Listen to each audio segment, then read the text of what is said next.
পাক সহজ ও সরল রাস্তা বলে দেওয়ার জন্য নবীদের পাঠালেন। নবীরা ক্ষমতা এলেন, আল্লাহর নবী ক্ষমতা এসে নিজের ক্ষমতার পরিধি, নিজের বাড়ি ঘরের সৌন্দর্য বাড়ান নাই, নিজের জায়গা জমিন বৃদ্ধি করেন নাই, একটা বিছানা পর্যন্ত ছিল না।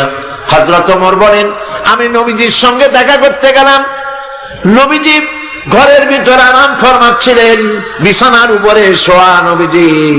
আমাকে দেখে তিনি উঠে বসলেন।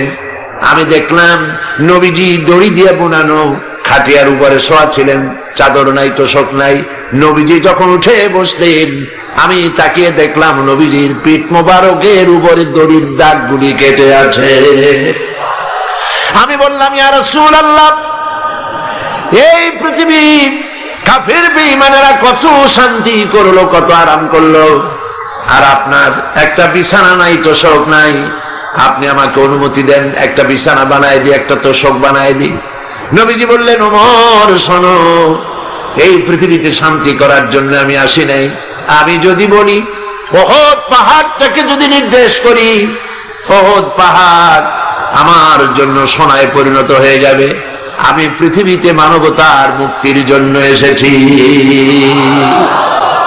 খাবার নাই, খাবার নাই, সকলের ঘরে খাবার পৌঁছেছে, নবীজির ঘরে খাবার নাই।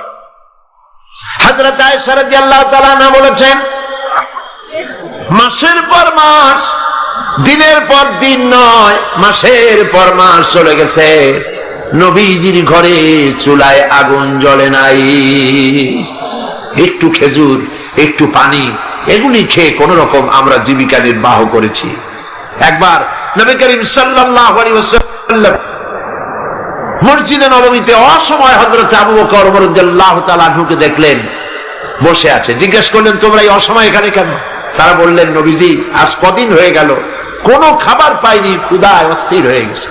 নবীজি বললেন, আমারও তো একই দশা। এই দশা ওনাদের, কিন্তু জনগণের এই দশা না, জনগণের ঘরে ঘরে খাবার পৌঁছে গেছে। সুবহানাল্লাহ।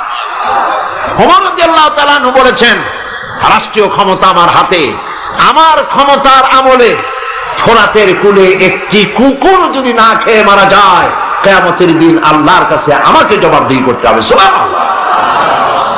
এর নাম ইসলাম। এর নাম কি? ইসলাম।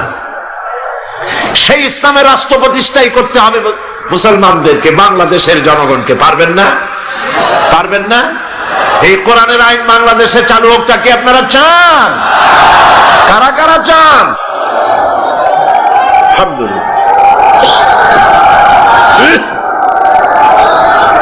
বসেন, বসেন। এইটা কি অবস্থা? স্লোগান দিলেই দাঁড়াতে হবে, তার মানে থেকে বসেন, বসেন।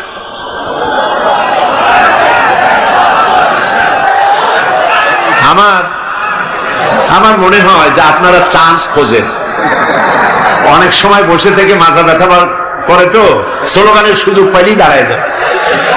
এইটা না অন্য কিছু। যাক, আলহামদুলিল্লাহ, মাজা আল্লাহ ঠিক রাখুক। কোমর সোজা থাকতে হবে, হাঁটুতে শক্তি থাকতে হবে। যুদ্ধের এখনো অনেক পথ বাকি। একটু জোরে সরে জিকির করেন, সুবহানাল্লাহ, আলহামদুলিল্লাহ, লা ইলাহা ইল্লাল্লাহ। জোরে, সুবহানাল্লাহ, আলহামদুলিল্লাহ, লা ইলাহা ইল্লাল্লাহ, লা ইলাহা ইল্লাল্লাহ, মুহাম্মাদুর রাসূলুল্লাহ। একটা কথা বলে নেই, নিতান্ত নিতান্ত লক্ষ্য করুন, নিতান্ত টয়লেটে যাওয়ার, পেশাব পায়খানার হাজত না হলে কেউ মানুষকে কষ্ট দিয়া বেরোতে চেষ্টা করবেন না। কারণ রাস্তাঘাট, মাঠ সব ভর্তি, যেদিকে যাবেন সেদিকেই মানুষ, আপনি যাবার কোনো পথ পাবেন না। মানুষকে কষ্ট দেওয়া ছাড়া আপনার কোনো রাস্তা নেই। সমস্ত রাস্তা, পথ ঘাট, সিলেটের মাদ্রাসা ময়দান, পার্শ্ববর্তী রাস্তাগুলি সব ভর্তি। আলহামদুলিল্লাহ বলেন। সুতরাং মানুষকে কষ্ট না দেওয়াই, মুসলমানকে খামোখা কষ্ট দেবে না। নিতান্ত পেশাব পায়খানার জরুরত হলে যেতে পারে। প্রিয় ভাইরা,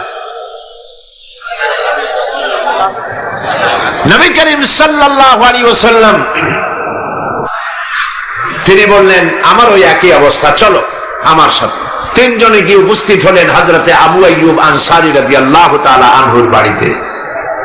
হযরতে আবু আইয়ুব আনসারী রাদিয়াল্লাহু তাআলা আনহু রাসূলকে, হযরত আবু বকর ওমর রাদিয়াল্লাহু তাআলা আনহুমাকে পেয়ে দারুণ ভাবে আনন্দিত হলেন। ঘরের মধ্যে প্রবেশ করে বললেন, বিবি, এমন তিনজন মেহমান পেয়েছি, আকাশের নিচে জমিনের উপরে এর থেকে সম্মানিত মেহমান আর নাই।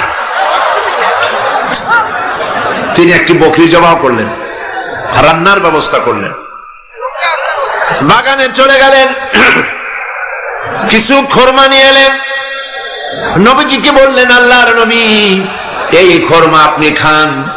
হুজুর জিজ্ঞেস করলেন, খোরমাগুলির মধ্যে পাকা, কাঁচা, আদা পাকা আছে, কোনটা খাবো? হযরত আবু আইয়ুব বলছেন, ইয়া রাসূলুল্লাহ, তিন রকমের, তিন শ্রেণীর খোরমাই আপনি খাবেন, অনুরোধ করব, কারণ এগুলি আমার বাগানের খোরমা। যেই শ্রেণীর গায়ে আপনার হাত লাগবে, আল্লাহ পাক আমার বাগানে বরকত দিয়া দিবে। রান্না বান্না হয়ে গেল, গোশত আর রুটি সামনে এলো।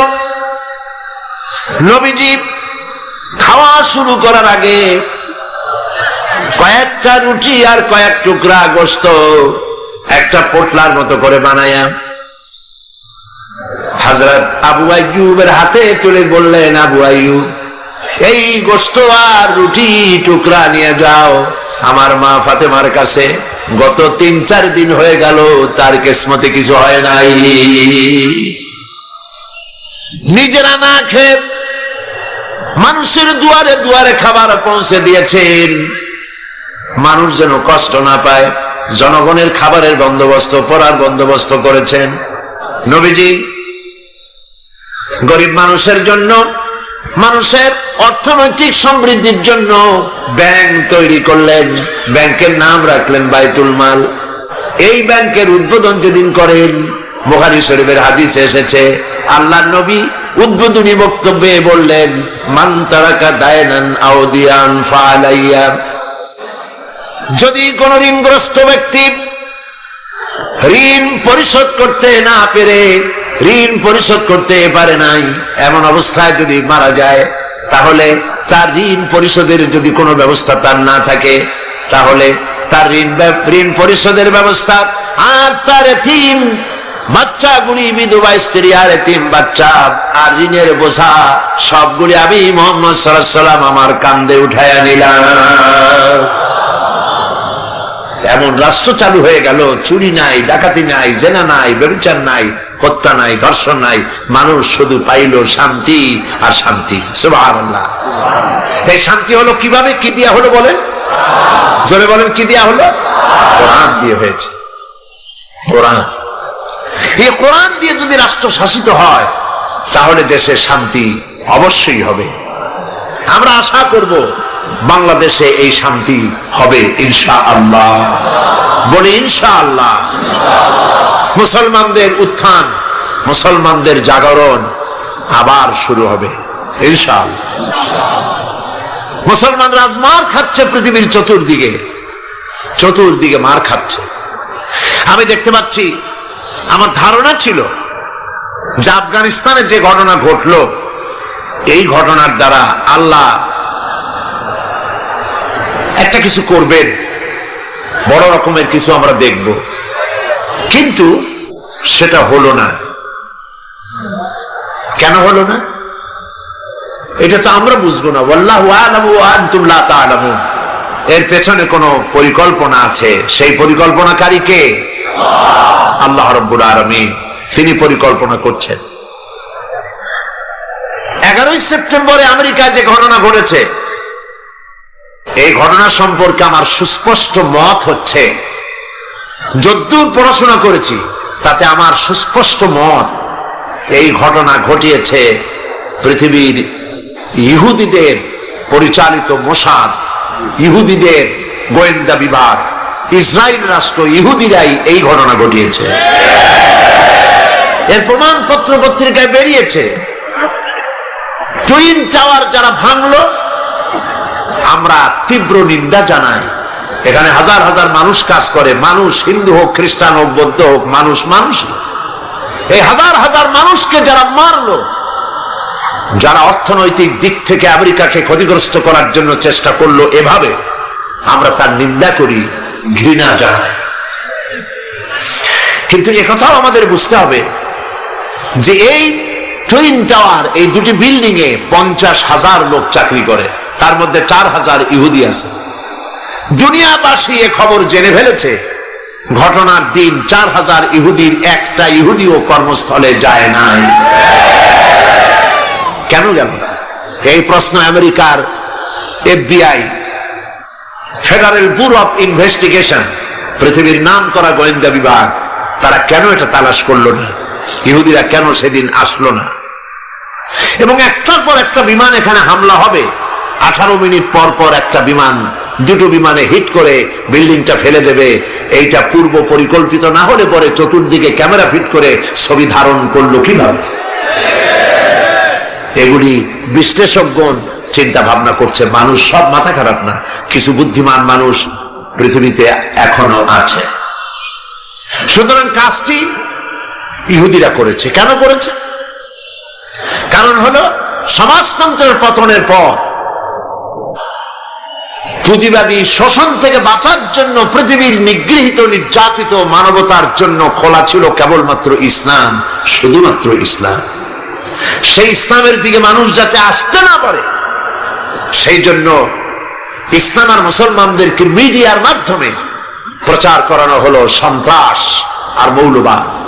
ইসলাম মানি সন্ত্রাস, মুসলমান মানি মৌলবাদী। তবে দুর্ভাগ্য, এখানে একটা লোক বাজার থেকে খুব জোরে দৌড় মারছে। লোকেরা জিজ্ঞেস করলো দৌড়েও কেন? কয় ভাই, মানির মান আল্লাহই রাখে। কয় কেমন? কয় বাবা আর আমি দুইজনে গেছিলাম বাজারে, বাজারের মানুষেরা আমার বাপেরে ধরিয়া জুতা দিয়ে এমন পিটাইলো, আমি আরামসে নিরাপদে চলে আসছি, আমারে কেউ কিছু করতে পারে নাই। মানির মান আল্লাহই রাখে। ওর বাপের জুতা দিয়ে পিটায় আর মানির মান আল্লাহ রাখে। দুর্ভাগ্য, এই জাতি এক শ্রেণীর কলামিস্ট, এক শ্রেণীর মুসলমান নামধারী কলামিস্ট, মুসলমান নামধারী ফিচার লেখক, মুসলমান নামধারী সাংবাদিক, মুসলমান নামধারী বুদ্ধিজীবী, মুসলমান নামধারী রাজনীতি, ওরা মুসলমানের ঘরে জন্মগ্রহণ করেও কুলাঙ্গার। এই লোকগুলি মুসলমানের ঘরে জন্মগ্রহণ করেও মুসলমানদেরকে মৌলবাদ আর সন্ত্রাস বলে গালি দেয়। এই দেশের মানুষেরা দুর্গা পূজার ক্ষতি করতে যায় না। আমরা হাজারবার বলেছি, এদেশে হিন্দু, মুসলমান, খ্রিস্টান, বৌদ্ধ সব সম্প্রীতি নিয়ে বসবাস করবে। এই দেশে আমি আমার এলাকা পিরোজপুরে আমার DCSP কে ডেকে বলেছি, যদি আমার দেশে সাম্প্রদায়িক সম্প্রীতি বজায় রাখতে হবে, মায়ের পেটের ভিতরে সন্তান থাকে যেমন নিরাপদ, আমার এলাকার ভিতরে অমুসলিম ভাইয়েরা থাকবেন সেভাবে নিরাপদ। কোন মানুষ যদি অমুসলিমদের গায়ে হাত দেয়, জুলুম করে, অত্যাচার করে, লাইট পোস্টের সাথে ঝুলাইয়া সারাদিন পিটাবেন, যাতে করে 1 মাসের ভিতরে বাপের নাম মনে না আসে। আমার দেশের মতো জায়গায় থেকে যদি আপনাদের মজা না লাগে, শান্তি না পান, তাহলে এমন নিরাপত্তার জায়গা, এরকমের শান্তির জায়গা, সাম্প্রদায়িক সম্প্রীতির জায়গা আর একটা কোথায় আছে আপনি আমাকে দেখান। হিন্দু নেতৃবৃন্দ যারা বলছেন অসভ্য বর্বরের রাজত্ব চলছে, তাহলে হিন্দুস্তানকে আপনারা কি বলবেন? 1947 সনে ভারত, আমরা ব্রিটিশ থেকে স্বাধীন হলাম।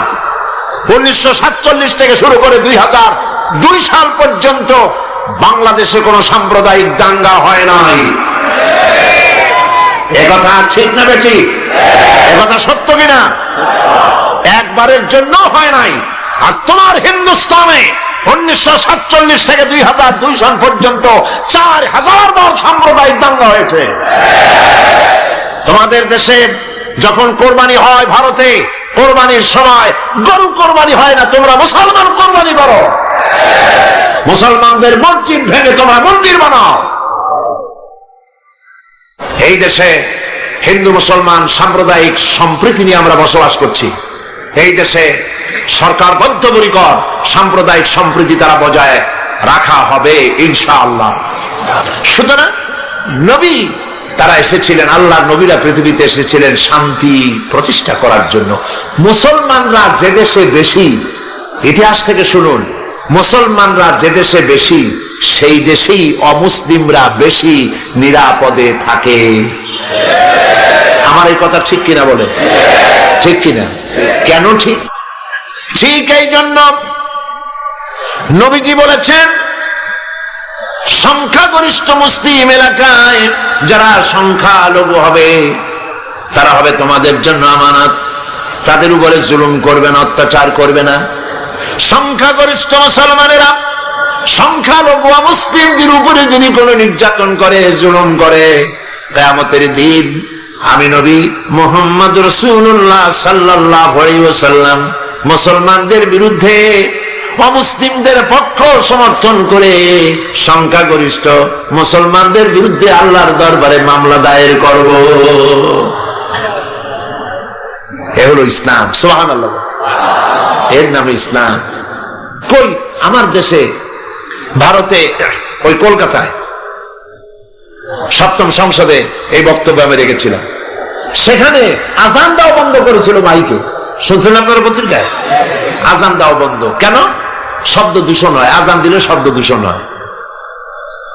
কপাল পোড়া। আমি পার্লামেন্টে বলছি আজানে শব্দ দূষণ হয়, সেই জন্য মাইকে আজান দেওয়া হয় না। আমার দেশে তো 1 কোটি অমুসলিম আছে। এই 1 কোটি অমুসলিমরা যখন ঢোলা বাড়ি দেয় তখন তো আমরা বলি না যে আমাদের শব্দ দূষণ হয়, আমাদের আজানের ক্ষতি হয়, আমাদের নামাজের ক্ষতি হয়। আমরা কি বলি? আমার ঢাকায়, বরিশালে, পিরোজপুরে দুর্গাপূজার সময় রাস্তা বন্ধ করে দিয়ে মাইক লাগায় গান বাজনা করা হয় 10 দিন। সিলেটে হয় না? হয় কিনা? আজানের সময় মাইক বাজায়, গান দেয়, বাজনা হয়। কোন মুসলমান গিয়ে বলছে না তোমরা বাজাইতে পারবে না? বলে? বলেছে? এর থেকে শান্তির জায়গা কোথাও আছে? আমি স্পষ্ট করে বলতে চাই, পৃথিবীতে বাংলাদেশের মতো সাম্প্রদায়িক সম্প্রীতির দেশ আর নাই। অরাজকতা সৃষ্টি করার জন্য তারা এই সমস্ত নেতৃবৃন্দকে সামনে এনে আজে বাজে কথা বলে বাংলাদেশের সাম্প্রদায়িক সম্প্রীতি বিনষ্ট করে বিশ্বের দরবারে বাংলাদেশের মর্যাদা ক্ষুণ্ণ করতে চায়, কিন্তু এই চেষ্টা তাদের ব্যর্থ হতে বাধ্য। প্রিয় ভাইরা, আল্লাহ রাব্বুল আলামিন তার কোরআন এবং নবীর সুন্নাহ দিয়েছেন দ্বীন কায়েমের জন্য। সেই দ্বীন যাতে কায়েম না হতে পারে সেই জন্য মৌলবাদ বলা হয়। আমি কত পয়েন্ট ভুলি নেই। আফগানিস্তানের এই ঘটনা কেন ঘটলো সেই কথাই তো বলতেছিলাম। ওইখান থেকে ঢোলের বাড়ি পর্যন্ত আসছে, এখন আবার চলেন সেখানে। ওরা নির্বিচারে একটা দেশ শেষ করে দিল। আমি যতটুকু বুঝেছি ওদের আসল টার্গেট ওসামা বিন লাদেন নয়, ওদের আসল টার্গেট হচ্ছে ইসলাম, ইসলামী আন্দোলন এবং মধ্য এশিয়ার তেল সম্পদ আসল টার্গেট। কিন্তু আল্লাহ পাকের চাইতে শক্তিশালী পৃথিবীতে আকাশেও কেউ নাই, জমিনেও কেউ নাই। তুমি যত বুদ্ধি করবা, যতই শক্তি ক্ষমতা দেখাবা, আল্লাহ পাকের সামনে কিছুই কুলাবে না। ঘটনা অন্যরকম ঘটতেছে, অন্যরকম ঘটতেছে। কিরকম? আমেরিকা বিশাল দেশ, আমি আমেরিকার 22টা স্টেট সফর করেছি। বিশাল দেশ, কয়েকটা দেশ নিয়ে একটা মহাদেশ হয়, আর আস্থা আমেরিকা একটা মহাদেশ নিয়ে একটা দেশ। আমি আমাদের দেশটা কট্টুর দেখেন, ঢাকা থেকে যদি F-28 বিমানে করে যদি আপনি বাংলাদেশ থেকে রওনা করেন, দেশ ছাড়তে চান, আধা ঘন্টা কি 35 মিনিট সময় লাগবে। ডিসি ট্রেনে যদি ওঠেন তাহলে 20 মিনিটের মধ্যে বা আধা ঘন্টার কাছাকাছি সময় দেশ শেষ হয়ে যাবে। যদি আপনি ফাইটারে ওঠেন মাত্র 9 থেকে 11 মিনিটের মধ্যে বাংলাদেশ শেষ হয়ে যাবে। এই হলো আমার দেশ। আমেরিকা একটা দেশ। নিউ ইয়র্ক থেকে প্লেনে চড়েছি ক্যালিফোর্নিয়া যাওয়ার জন্য, 7 ঘন্টা সময় লেগেছে। একটা দেশ। একদিকে আটলান্টিক মহাসাগর, আর একদিকে প্রশান্ত মহাসাগর। কি বিশাল দেশ! এই দেশের মানুষগুলি সব বেকুব নয়, পাগল নয়। আফগান নিরীহ এই মুসলমানদের উপরে, দেশগুলির উপরে আক্রমণ এবং একটার পর একটা দেশের উপরে আক্রমণ করার পরিকল্পনা দেখে সেখানকার লোকেরা চিন্তা ভাবনা করছে, কেন মুসলমানদের উপরে আক্রমণ হচ্ছে, বিষয়টা কি, এরা কি মৌলবাদ, কি সন্ত্রাস, টেররিস্ট শুধু মুসলমান, শুধু ইসলাম, আর কিছু নাই পৃথিবীতে, কেন, কারণটা কি? তারা খোঁজ করা শুরু করেছে, ইসলাম জানার চেষ্টা করছে। আমাদের কাছে রিপোর্ট এসেছে, ইসলামী বইপত্র, কোরআন শরীফ আর ইসলামী বইপত্র আমেরিকায় দেধারসে বিক্রি হচ্ছে, আগের তুলনায় 50 গুণ বিক্রি বেশি হচ্ছে। এবং 11 সেপ্টেম্বরের ঘটনার পর থেকে নিয়ে এই পর্যন্ত আমেরিকান খ্রিস্টান মুসলমানদের ইসলাম গ্রহণ করার হার 4 গুণ বেড়ে গেছে। ঠেকাবে কি করে? আল্লাহর নূর, ঠেকাবার উপায় নাই। আবু জাহেল তো চাইছিল মক্কা শরীফেই মুহাম্মদ সাল্লাল্লাহু আলাইহি ওয়াসাল্লামকে ঠেকায় দেবে, পারছে? আল্লামা ইকবাল বলেছেন, মাগরিব কি ওয়াদিও মে গूंजी अदा हमारी, मगरिब की वादियों में गूंजी अदा हमारी, थमथा न था किसी से सैल रवा हमारा। প্রাচ্য এবং প্রতীচ্য, পাহাড় এবং পর্বতে, ইথার এবং বাতাসে রণিত, অনুরণিত, ধ্বনিত, প্রতিধ্বনিত হয়ে বিশ্বের চতুর্দিকে ছড়ায় পড়বে আমার আজানের আওয়াজ, কেউ ঠেকাতে পারবে না। ইসলাম বিশ্বের চতুর্দিকে ছড়িয়ে পড়বে, ঠেকাবার উপায় নাই। কয়জন মারবা? এখন পৃথিবীতে 140 কোটি মুসলমান, 140 কোটি মুসলমান, কতগুলি মারবা? তোমরা বললে ডাইরেক্ট জাহান্নাম, আর আমরা ইসলাম প্রতিষ্ঠার রাস্তায় যদি মৃত্যু হয়, শাহাদাত, ডাইরেক্ট আল্লাহর জান্নাত। তোমাদের বেঁচে থাকাও বরবাদ, মরে যাওয়াও বরবাদ। আর ইসলামের পথে যারা, তাদের বাঁচাও আল্লাহ পাকের রহমত, আর মরে যাওয়াও রহমত। সেই জন্যে ইসলামের পক্ষে আজ সারা বিশ্ব ইসলামের বিপক্ষে কাজ করছে, আর মুসলমানদেরকে এই সময় ইসলামের পক্ষে টিকে থাকতে হবে, ইসলামকে জানতে হবে, বুঝতে হবে, ইসলামের উপরে টিকে থাকতে হবে। তাহলেই আমাদের বিজয় অতি সন্নিকট। আমার তো মনে হয় আর বেশি দেরি লাগবে না, ইসলামের বিজয়ের একটা সময় এসে গেছে ইনশাআল্লাহ। মায়ের যখন প্রসব যন্ত্রণা শুরু হয়, তখন বোঝা যায় বাচ্চা হইতে আর সময় লাগবে না, ঠিক কিনা? ঠিক কিনা? আজ পৃথিবীর প্রসব যন্ত্রণা শুরু হয়েছে, তাম পৃথিবীর চতুর্দিকে মুসলমানদের উপরে জুলুম অত্যাচার শুরু হয়েছে।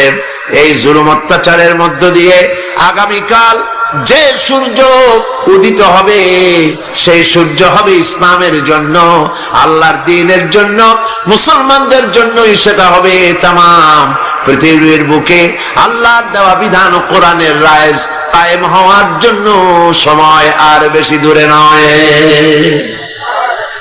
এজন্য মুসলমানদেরকে ঐক্যবদ্ধ হয়ে নবীর পথ ধরতে হবে, নবীর রাস্তা ধরতে হবে। আল্লাহ পাক নবীকে যে উদ্দেশ্যে পাঠাইছেন, কোরআন যে উদ্দেশ্যে নাজিল করেছেন, সেই উদ্দেশ্য ধরে আমরা যদি জীবন চালাতে পারি, আল্লাহর রহমত আমরা লাভ করতে পারবো। আল্লাহ পাক আমাদেরকে, আল্লাহ পাক বলেছেন কোরআনে কারীমের মধ্যে, ওয়া কানা হাক্কান আলাইনা নাসরুল মুমিনিন।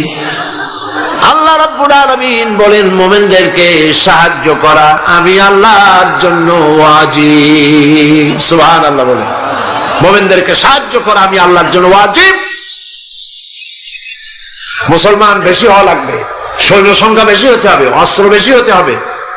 আল্লাহ পাক এগুলি বলেন, অস্ত্র লাগবে, এটা ঠিক, অস্ত্র লাগবে। কিসের জন্য?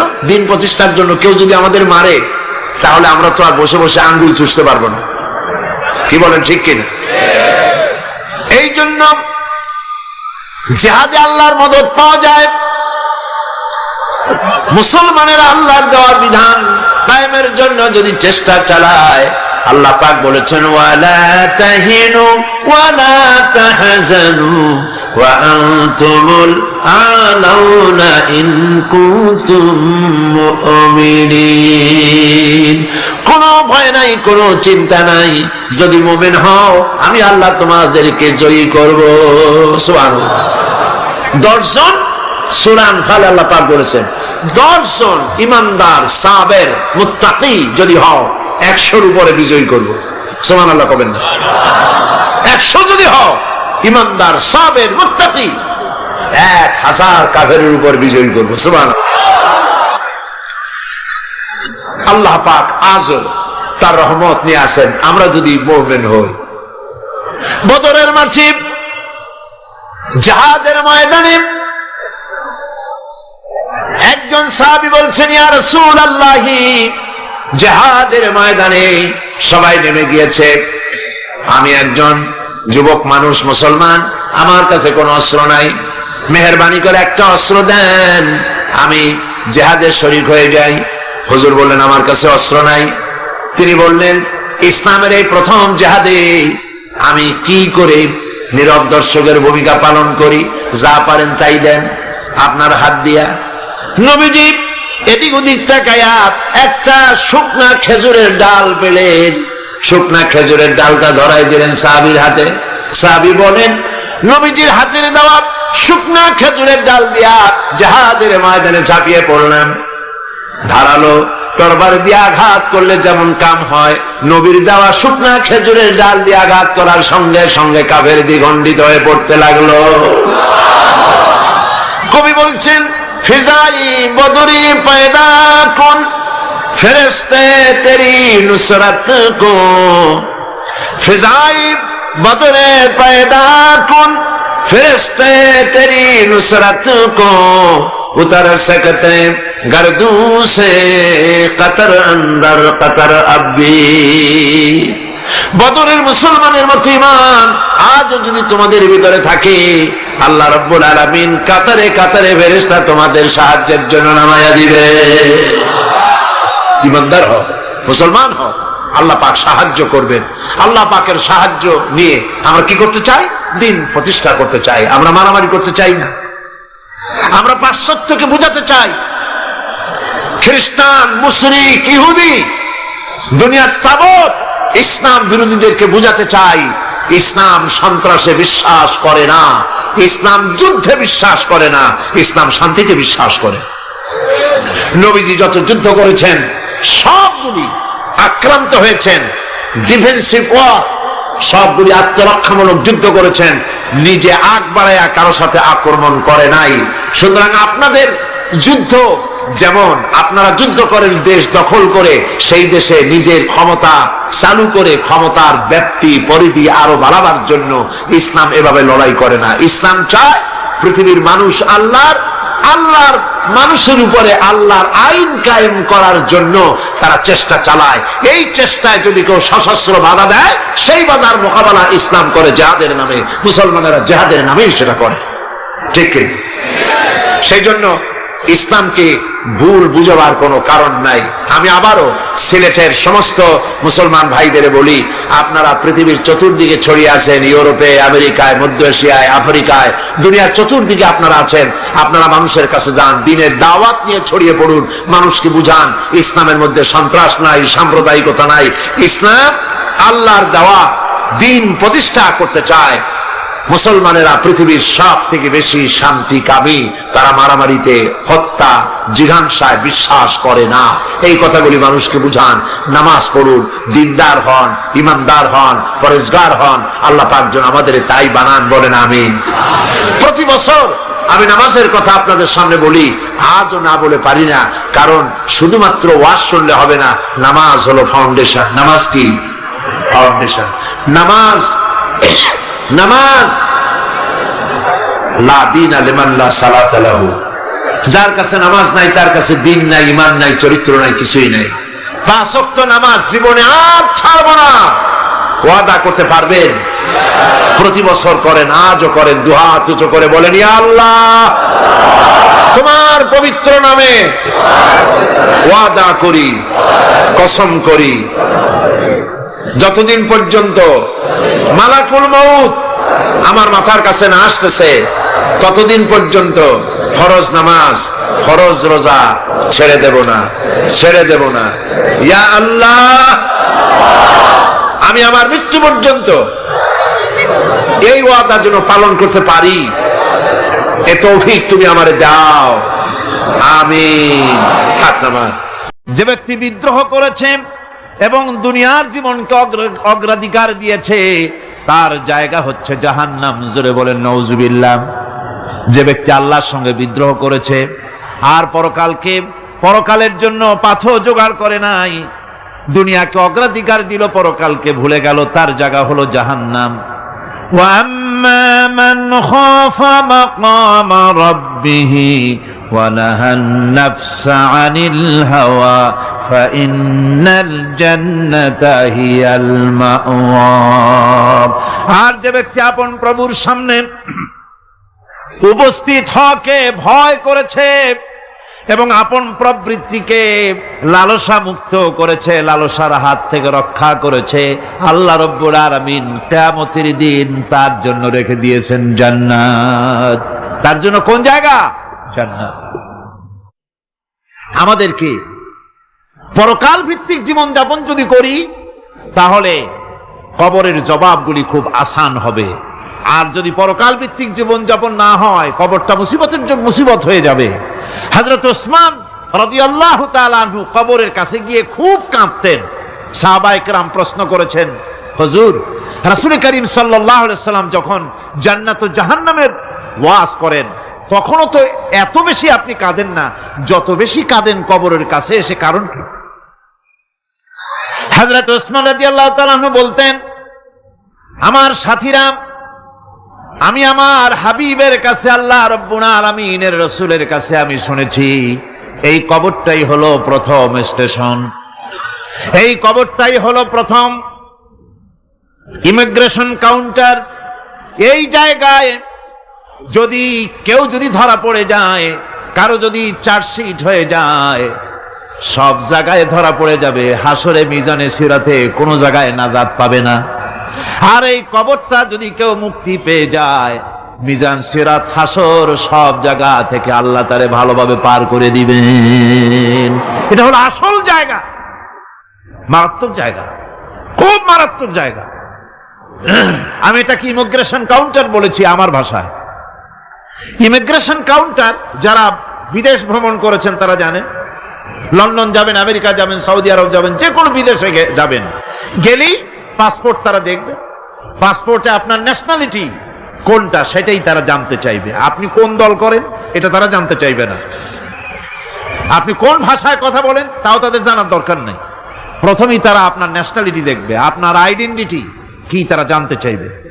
তারপরে যদি স্যাটিসফ্যাক্টরি হয় আপনাকে ভিসা দিয়ে ভেতরে ঢুকবার ব্যবস্থা করে দেবে। আর যদি তারা স্যাটিসফাইড না হয় তাহলে আপনাকে মেহমানখানায় ঢুকানো হবে গ্রেফতার করে। কবর হচ্ছে এ ধরনের একটি ইমিগ্রেশন কাউন্টার। কবরের ভিতরে মানুষ যখনই রাখা হবে সঙ্গে সঙ্গে দুজন ফেরেশতা আসবে। কবরের কাছে যারা এসেছিল দাফন হয়ে যাওয়ার পর এই লোকগুলি 40 কদম যেতে যতক্ষণ লাগে এর মধ্যেই দুজন ফেরেশতা এসে যাবে, এসে জিজ্ঞেস করবে, মান রব্বুকা, তুমি কোন দল করতে? ওটা তাদের জানার দরকার নেই। চাকরি কিসে করতেন ওটা জানার দরকার নেই। ব্যবসা করতেন না চাকরি করতেন প্রয়োজন নেই। প্রথমেই জিজ্ঞাসা করা হবে ন্যাশনালিটি, প্রথমেই জিজ্ঞাসা করা হবে তার ন্যাশনালিটি সম্পর্কে, তার আইডেন্টিটিটা কি, এবং সেটাকে সত্যায়িত করার জন্য, বোঝার জন্য 3টি প্রশ্ন।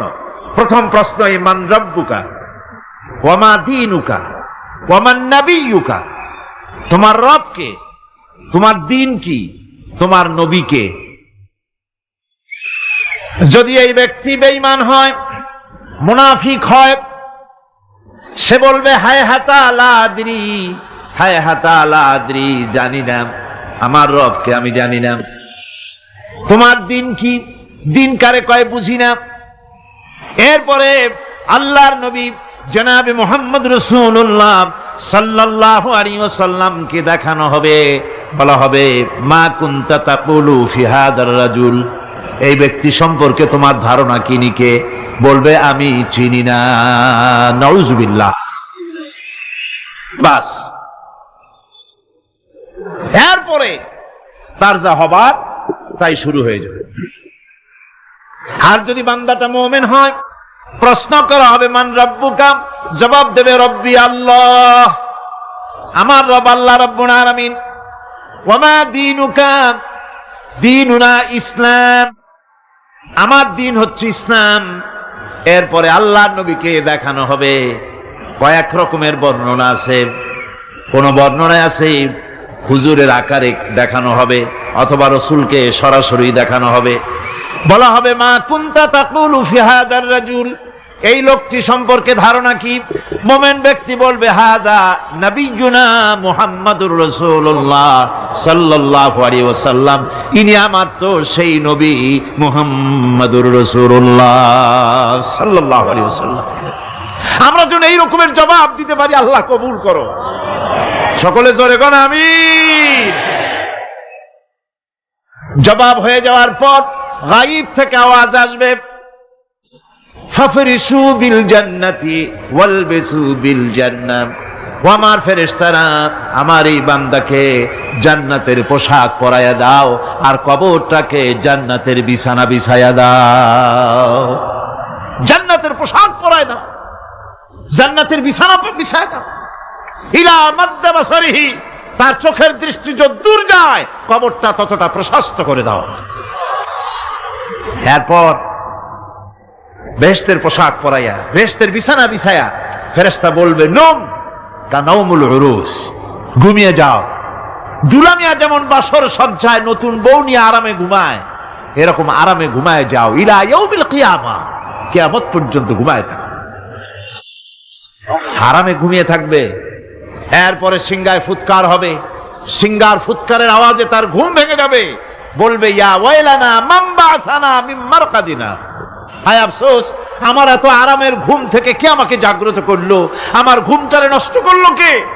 আওয়াজ আসবে হাদা মা ওয়াদার রহমান ওয়া সাদাকাল মুরসালুন, এটা হচ্ছে রহমানের সেই ওয়াদা, আর মুরসালিনরা নবীরা সত্য কথাই বলেছিলেন, সেই কিয়ামত অনুষ্ঠিত হচ্ছে। আমার বন্ধুগণ, সেজন্য এই দুনিয়ার মোহে পড়ে থাকলে পরে দুনিয়ায় যারা অগ্রাধিকার দিবে দুনিয়াকে পরকালের তুলনায়, জবাব দিতে পারবে না কবরের ভিতরে গিয়া। আর যারা পরকালকে অগ্রাধিকার দিবে, দুনিয়ার চাইতে পরকালকে বেশি অগ্রাধিকার দেবে, আর আল্লাহর ভয় কলিজার ভিতরে রাখবে, কবরের জবাব সঠিকভাবে দিতে পারবে, কিয়ামতের দিন আল্লাহ রাব্বুল আলামিন তাদের জন্য জান্নাত দান করবেন। জোরে বলেন আমিন। দুনিয়াটা হচ্ছে দুনিয়া যেখানে আমরা আছি। আমি আগেই বলেছি দুনিয়া হচ্ছে আদনা শব্দ থেকে এর উৎপত্তি হয়েছে। তুচ্ছ, নিকৃষ্ট, এটার দাম নাই, এটার মূল্য নাই। হযরত ইবনে কাইয়িম রাহিমাহুল্লাহ নওয়ারাল্লাহু মারকাদাহু ওয়া জাআলাল জান্নাতা মাসওয়াহু, হযরত ইবনে কাইয়িম তিনি বলছেন, সুন্দর করে বলছেন দুনিয়া সম্পর্কে, মা মাদা ফিদ দুনিয়া আহলামুন ওয়া মা বাকিয়া মিনহা আমানি ওয়াল ওয়াক্তু বাইনাহুমা দায়ুন। মা মাদা ফিদ দুনিয়া আহলামুন, জীবনের যে অংশ ফেলে এসেছি সেটা আজ একটা স্বপ্ন। ওয়া মা বাকিয়া মিনহা আমানি, আর জীবনের যে অংশ সামনে বাকি আছে সেটা এখন একটা আকাঙ্ক্ষা। ওয়াল ওয়াক্তু বাইনাহুমা দায়ুন, আর এর মাঝখান থেকে সময় সব চলে যাচ্ছে। কত বড় কথা চিন্তা করেছেন? জীবনের যে অংশ ফেলে এসেছি তা আজকে স্বপ্ন, তা আজ কি বলেন? স্বপ্ন। আর সামনে যা আছে সেটা আকাঙ্ক্ষা, আর মাঝখান থেকে সময় সব চলে যাচ্ছে। এরপরে তিনি বলছেন وَمَنْ يَسْحَبِ الدُّنْيَا يَكُنْ مِثْلَ قَابِضٍ عَلَى الْمَاءِ خَانَتْهُ فُرُوجُ الْأَصَابِعِ। দুনিয়াদারের অবস্থা হচ্ছে এই, কেউ যদি দুই হাতে পানি খামসায় ধরে, দুই হাতে কি ধরছে বলেন? দুই হাতে পানি খামসায় ধরেছে, খুব মজবুত করে ধরেছে, 2 মুঠ পানি। বলেন থাকবে কতটুকু? কতটুকু থাকবে? 1 ফোঁটাও থাকবে না, কারণ তার আঙ্গুলের ফাঁক তার সাথে খেয়ানত করবে, আঙ্গুলের ফাঁক দিয়া পানিগুলি সব বেরিয়ে চলে যাবে। সুতরাং দুনিয়া যারা চায় তারা ঠিক পানি খামসায় ধরলে পানি যেমন হাতের ভেতর থেকে খেয়ানত করে চলে যায়, যারা দুনিয়া চায় দুনিয়াও তাদেরকে এভাবে ফাঁকি দিয়ে চলে যায়। তবুও দুনিয়ার মায়া মানুষের এত বেশি। আল্লাহর নবী বলেন, লাউ কানা লি ইবনি আদামা ওয়াদিন মিন যাহাবিন লাহাব্বা ইয়াকুনা লাহু থানিন। এই পৃথিবীতে যদি কাউকে একটা মাঠ ভরে যদি সোনা দেওয়া যায়, লোকটা বলবে রব্বুল আলামিন, আমি যদি আরেকটা মাঠ এরকম সোনা ভরা পেতাম। দ্বিতীয় আরেকটা মাঠ দেওয়া হলে আবার বলবে যদি তৃতীয় আরেকটা মাঠ সোনা ভরে যদি পেতাম। নবীজি বলেন, ওয়ালা ইয়ামলাউ জাওফু ইবনু আদামা ইল্লা তুরাব। মানুষের পেট 3.5 হাত মাটি ছাড়া, কবরের মাটি ছাড়া মানুষের পেট ভরবে না। আরো চাই, আরো চাই, চাওয়ার কোনো শেষ নাই। মানুষ এভাবে করে দুনিয়ার মহব্বতে এমনি পাগল হয়ে যায়, শুধু দুনিয়ার মহব্বত, পরকালকে বেমালুম ভুলে যায়। আমি কিন্তু একথা বুঝাতে চাই নাই যে পরকালের মহব্বতে, পরকালের ভয়তে বা পরকালের জন্য দুনিয়া আপনি বাজার ঘাট, বেচা কিনা, ব্যবসা বাণিজ্য সবকিছু ভুলে যান, না তা নয়। ভুল বোঝার কোনো কারণ নাই। পরকালকে অগ্রাধিকার দিতে হবে, মানে দুনিয়াটা চিরস্থায়ী জায়গা নয়। চিরস্থায়ী হচ্ছে কোনটা? আখিরাত। চিল্লা এখন কোনটা? সুতরাং এখানে যা করতে হবে, আখিরাতে জবাবদিহিমূলক জীবন যাপন করতে হবে। আপনি ব্যবসা করবেন, ওজনে কম দিতে পারবেন না। আপনি খাদ্যে ভেজাল দিতে পারবেন না, চুরি করতে পারবেন না, ডাকাতি করতে পারবেন না, জেনা করতে পারবেন না, বদমাশি করতে পারবেন না, মদ খেতে পারবেন না, সন্ত্রাসী হতে পারবেন না, হাইজাকার হতে পারবেন না, চাঁদাবাজ হতে পারবেন না, মুনাফাখোর হতে পারবেন না, আপনি চোরা কারবারি হতে পারবেন না, ঘুষখোর হতে পারবেন না, সুদখোর হতে পারবেন না। এই সব কাজ পরকালকে বিশ্বাস করলেই এ সমস্ত কাজ থেকে মানুষ বিরত থাকতে পারে। কথা ঠিক কিনা? এটাই হচ্ছে। সুতরাং এই পৃথিবী থাকবে না, এটা কি চিরকাল থাকবে? না, এর একটা পরিসমাপ্তি ঘটবে। যেমন করে সারা বছর লেখাপড়া করার পর কলেজে, বিশ্ববিদ্যালয়, মাদ্রাসায়, হাই স্কুলে, সব জায়গায় সারা বছর লেখাপড়া করার পর যেমন পরীক্ষা দেওয়ার একটা দিন আসে, সারা বছর ব্যবসা করার পর হিসাব নিকাশ করার যেমন একটা সময় আসে, সারা মাস চাকরি করার পর বেতন পাওয়ার যেমন একটা দিন আসে, সারা জীবন চাকরি করার পর পেনশন পাওয়ার যেমন একটা সময় আসে, অনুরূপ ভাবে এই দুনিয়া যেদিন শেষ হয়ে যাবে, আল্লাহ নির্ধারিত সময় শেষ হয়ে যাওয়ার পর একটা সময় আসবে যখন আল্লাহ রব্বুল আলামিন সব শেষ করে দিবেন, লন্ড ভন্ড হয়ে যাবে, কিছুই থাকবে না। কোরআনে কারিমে আল্লাহ সব বলেছেন, কোরআনে সব আল্লাহ বলে দিয়েছেন। আল্লাহ পাক বলেন এই পৃথিবীর সব কেমন ভাবে ধ্বংস হবে তার চিত্র আল্লাহ পাক কোরআনে কারিমে তুলে ধরেছেন। ইযাস সামাউ ফাতারাত ওয়া ইযাল কাওয়াকিবু তাসারাত ওয়া ইযাল বিহারু ফুজ্জিরাত ওয়া ইযাল কুবুরু বু'সিরাত। যখন আকাশসমূহ দীর্ণ বিদীর্ণ হয়ে যাবে, তারকাগুলি বিক্ষিপ্ত হয়ে ছিটকে পড়বে, আর সমুদ্রগুলি উচ্ছ্বসিত হয়ে পড়বে, কবরগুলি সব তার ভেতরে যা আছে উদ্গীরণ করে দেবে, তারকাগুলি স্থিমিত হয়ে যাবে। এরপরে সমস্ত আকাশগুলি সিজিল্লিল কুতুব, কিতাবের পৃষ্ঠার মতো একটার পরে একটা ঠাস ঠাস করে পড়তে থাকবে, চূর্ণ বিচূর্ণ হয়ে ভেঙে চুরে একাকার হয়ে যাবে। পাহাড়গুলিকে উড়িয়ে দেওয়া হবে, চন্দ্র এবং সূর্য একাকার হয়ে। আল্লাহ রাব্বুল আলামিন বলেন ফাইযা বারিকাল বাসার ওয়া খাসাফাল কামারু ওয়া জুমিআশ শামসু ওয়াল কমর। চক্ষু যখন বিস্ফারিত হয়ে যাবে, চাঁদ যখন তার আলো হারিয়ে ফেলবে, সূর্য